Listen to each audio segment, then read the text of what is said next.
হ্যাঁ বলেন। মাদারুল স্যারের কাছে। দাদা আমার নির্দিষ্ট সময় কভার হয়ে যায়, হ্যাঁ বলেন। কিন্তু আমার অনেক কিছু বাদ করে যায়। কি বাদ পড়ে যাক বলেন। যেমন ধরেন সিভিল অ্যাপিলটা আমার গ্রাউন্ডস আমি জোরে বলেন, জোরে বলেন। সিভিল অ্যাপিলের হ্যাঁ। গ্রাউন্ডসগুলো আমি 4টা বা 5টার বেশি দিতে পারি না। ঠিক আছে, অসুবিধা নেই, কিন্তু আপনি 35 মিনিট ধইরা বড় প্রশ্ন 35 মিনিট ধইরা হ্যাঁ। তারপরে লিখবেন। হ্যাঁ পারি। মানে কমপ্লিট লিখবেন, ইনকমপ্লিট। হ্যাঁ, যদি আপনার কম গ্রাউন্ডসও দেওয়া লাগে, কম সীমিত দেওয়া লাগে, হ্যাঁ। কম সাবমিশনও দেওয়া লাগে, তাতেও আপনি ওই যে ফুল কমপ্লিট ড্রাফট করে আসবেন।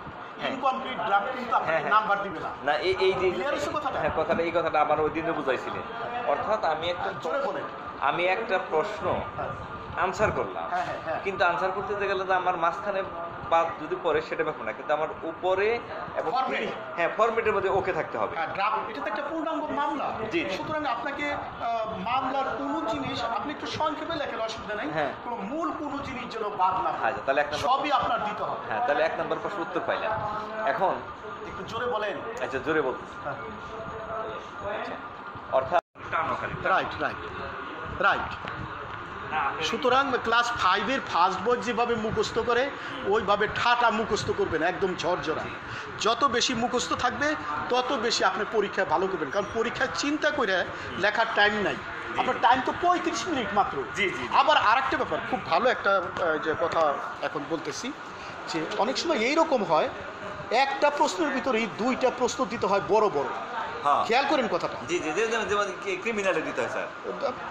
ওই যে সিভিল রিভিশন দিতে বললো, আবার স্ট্যাটাস পিটিশন দিতে বললো। হ্যাঁ।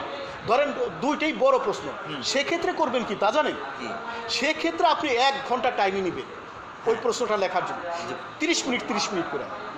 দুইটাই তো বড় প্রশ্ন। হ্যাঁ দুটোই দিতেই হবে। আমার কথা বুঝছেন? জি স্যার। কি বলছি বলেন তো? 30 মিনিট 60 মিনিট। যে যদি দেখা যায় একটা প্রশ্নের ভিতরে 2টা প্রশ্ন এমন, 2টা প্রশ্নই সমান বড় বড় প্রশ্ন, সেক্ষেত্রে তো ওই 2টা প্রশ্ন লেখার জন্য আপনি 1 ঘন্টা টাইম নেবেন, এক একটা 30 মিনিট 30 মিনিট। জি জি। আমি কি বুঝাইতে পারছি কথাটা? জি স্যার জি স্যার।